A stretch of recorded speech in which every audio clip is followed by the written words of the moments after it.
What up, my freaks? RuinusInsight here, bringing you a quick preview of some Lords of the End Times content, the quest battle for Grey Seer Thanquol. I don't really have a lot to say, except do keep in mind that this is an early build, similar to the Boris previews that we got earlier, and there may be changes to it down the line. And of course, big thanks to CA for the preview access, in which we will get to see a little bit of action from Grey Seer Thanquol and Boneripper and Mr. Skreech Verminking, as well as two Stormfiend variants, the Rattling Cannons and the Doomflayer Gauntlets. Now, to set the mood before we start, the meddlesome man-things, the stubborn beard stunts, and even the arrogant pointy ears, no doubt quivering before Thanquol's inevitable victory, had cobbled together a desperate attempt to thwart the salvo that would doom their miserable civilizations. A stalk upon the warp moon, you dismal rat filth, for it leers at its demise. The great horned one has drawn it close, making plain his favor for Thanquol. The very council will grovel before my genius, for I was the one to see their weapon engine finished atop a corpse mound of rivals and pawns.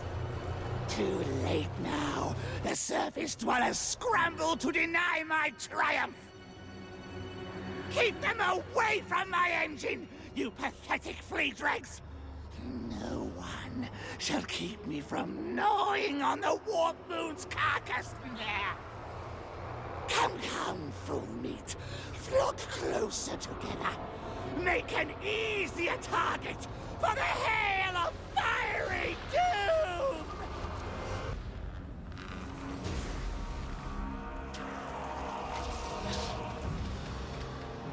Alrighty, here we go. The Morse guitar engine is charging to bring down the Warpstone Moon, and fool things are massing to stop it. Against Thanquol's towering intellect, however, they will surely fail. And even if they don't, we always have the backup plan of scurrying away while everyone else stays to die. Anyway, we have three separate armies arrayed against us, or, well, actually, maybe not so separate. They're all kind of blobbing together now, made up of high elves, dwarfs, and man-things, with some decent stuff here by the looks of it. Dragon, a phoenix, gyrocopters, lots of stuff, basically, while we defend the ruins and take full advantage, I should say, of the choke points on offer here. Plus, it's not just Thanquol, we have the Stormfiends here, the Rattling Cannon variant, who he will see in action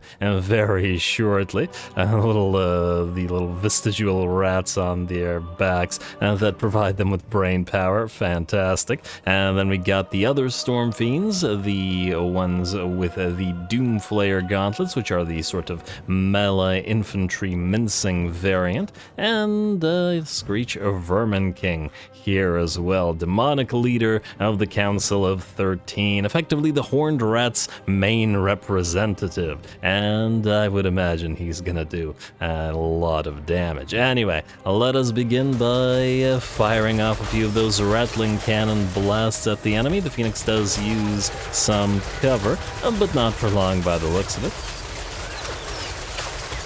I'm gonna have a lot of fun playing with these guys once this DLC comes out. Here comes the dragon, and it looks like it wants a piece of, the Phoenix rather wants a piece of Thanquol and Boneripper, while the dragon is moving towards us as well. I was hoping he would move to duel Skreech Verminking, but alas, it looks like he went past him. That's alright though. Skreech, uses his animation to move forward a teensy bit, and towering over those core silver helms, starts whacking away at them, while using the Vermintide to summon a bunch of clan rats and block the enemy off, and then popping off the dreaded 13 spell to get the unit of Storm Vermin to surround the dragon and the Phoenix. Halberdiers with their anti-large blocking the enemy off while our single entities help out. And a little bit of help from those rattling cannons as well. We're combining the rattling cannons to defend these choke points with the Deathglow Bombardiers, so anybody gets close, they take a ton of damage. I really am not sure what kind of infantry would be able to walk through the rattling and gunning and the Death Globes, but they do have some cavalry to perhaps absorb some shots. Let's see how well that goes for them. And we're gonna, lower their armor with the flensing room to shed a little bit of extra damage as well. Oh, point blank firing. Fantastic. And there we go, the choke point is held against the charge of the spears and the White Lions.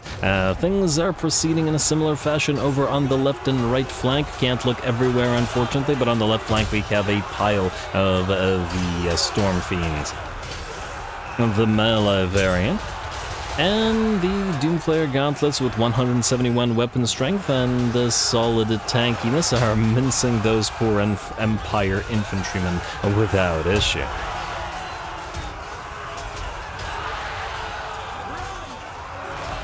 There we go. Love to see them all fighting beneath the moon there.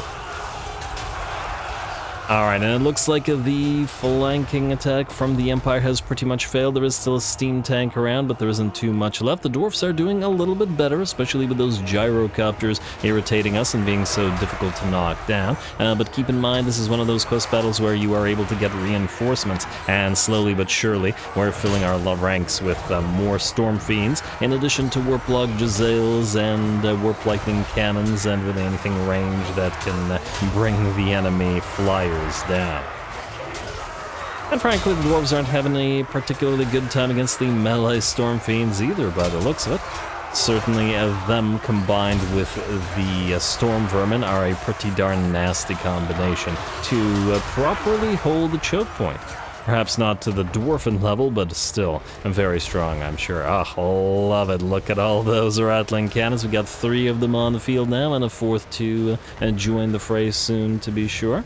Enemy's gonna pop off a fiery convocation, but foolishly using it on a summoned unit of clan rats, so we hardly care.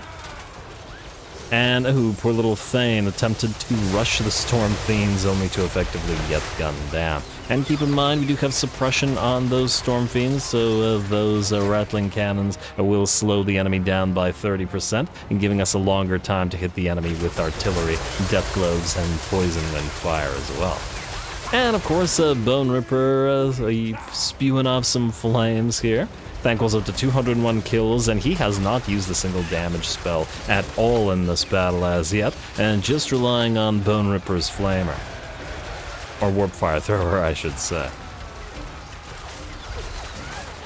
The enemy did have a decent amount of range units as well, but they didn't, they didn't seem to target Thanquol all that much.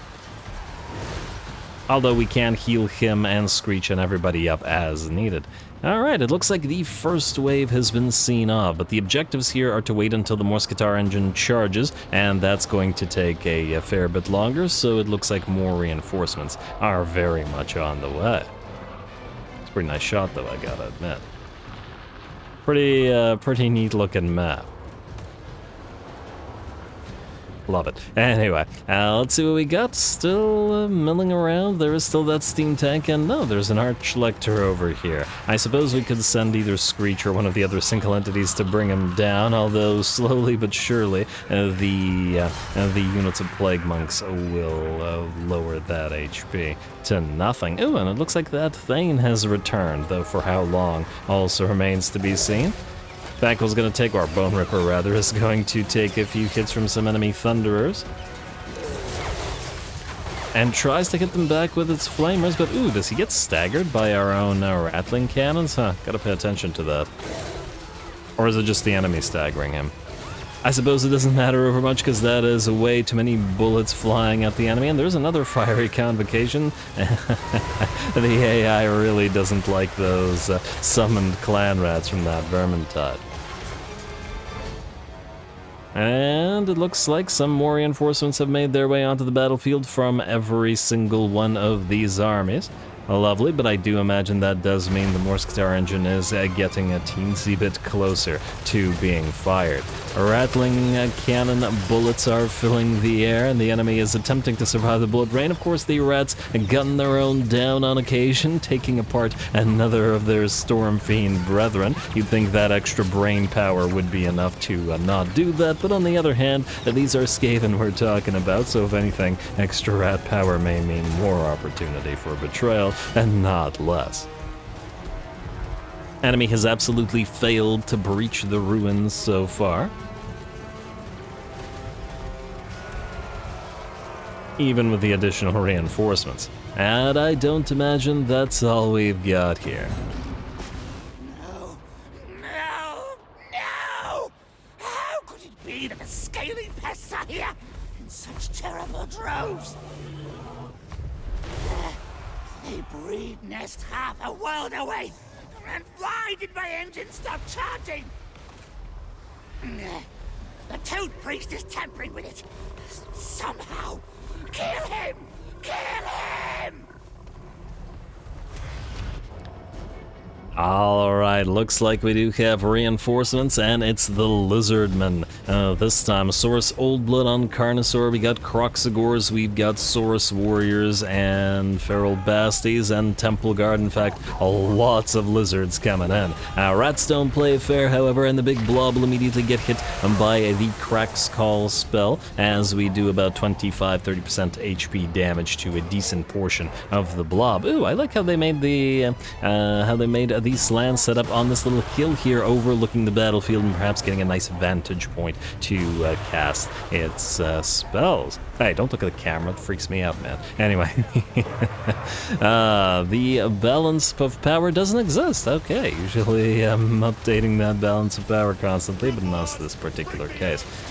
Alright, well, more units are attempting to reach the choke point, and those dwarfs are going to be gunned down by the rattling guns, suppressed and slow already, as they are.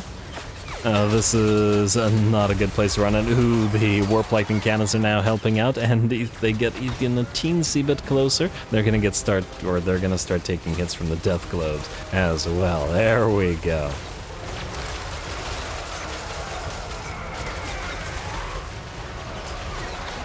Alright, and these dwarfs will fail just like the elves and the man-things did in the past.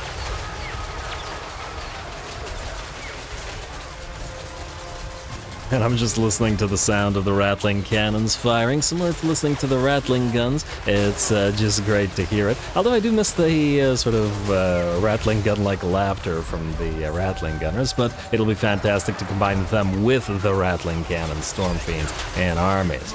Ooh, it does, however, look like while the dwarfs take the brunt of the damage, a feral Basti does manage to charge through the lines and close the distance with the rattling cannon Stormfiends. Unfortunately for it, these guys still do hit pretty reasonably hard, and I would imagine will surround the poor thing and obliterate it. In the meantime, Skreech Verminking and Thanquol / Boneripper have made their way towards the slan. Perhaps not something Thanquol would want to do himself, but at the same time, he probably has no choice but to follow Skreech. And at the same time, the Slan isn't going to be a very strong melee fighter. We can leave the Temple Guard and such to the Storm Vermin, while these two bring down the Slan. There we go with the Slan no longer stopping the firing of the Morsketar engine. The battle should be ours. A few more hits from the Stormfiends against the Lizardmen that remain. And it looks like this quest battle will soon come to an end.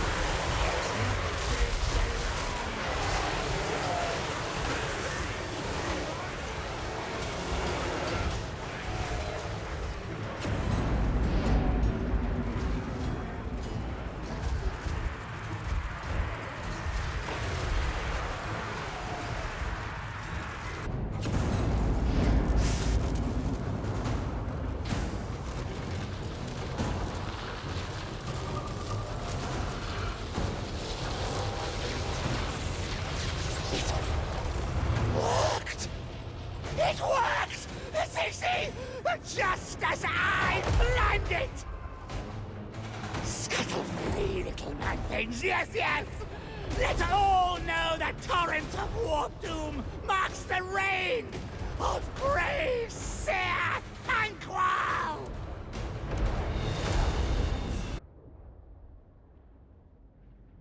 And there we have it, folks. Glorious Skaven shenanigans and some spiffy new units, more of which we will of course see as soon as we start our Lords of the End Times full campaign runs closer to release. Counting down those days. Let me know what you thought of the units and the battle itself in the comments. All glory to the algorithm, and thanks for watching.